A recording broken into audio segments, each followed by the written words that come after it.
Tell me if you think this is a true statement. Nothing can stop the power of God.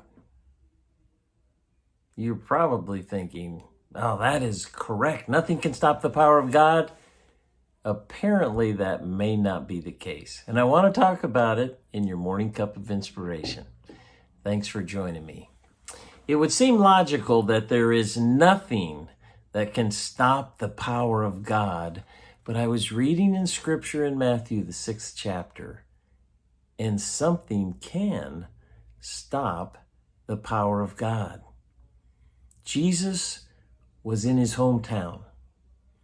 And he's in the middle of his ministry doing all sorts of miracles, healing people, raising the dead, forgiving sins. And it says in verse 5 that he was unable to do great miracles in his hometown. Why was that? What stopped Jesus from his power being used to do miraculous things? Unbelief. The people in that town did not believe. They knew Jesus growing up, and they couldn't get through their heads that this man could be the Son of God that could do incredible things. In verse 6, it says he was amazed at the depth of their unbelief. Even when he did do a miracle or two, they still were skeptical. We have to believe in his power.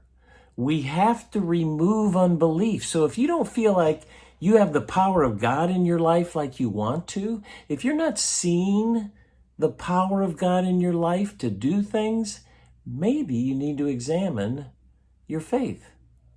Do you have the faith to truly believe, or is there unbelief in your life? I know it's not a cut and dry black and white, because if you'll remember the man that was wanting to be healed, I can't remember the verse right now. I'll check that and probably add it or post it. But he basically said, I believe, Jesus, but help my unbelief.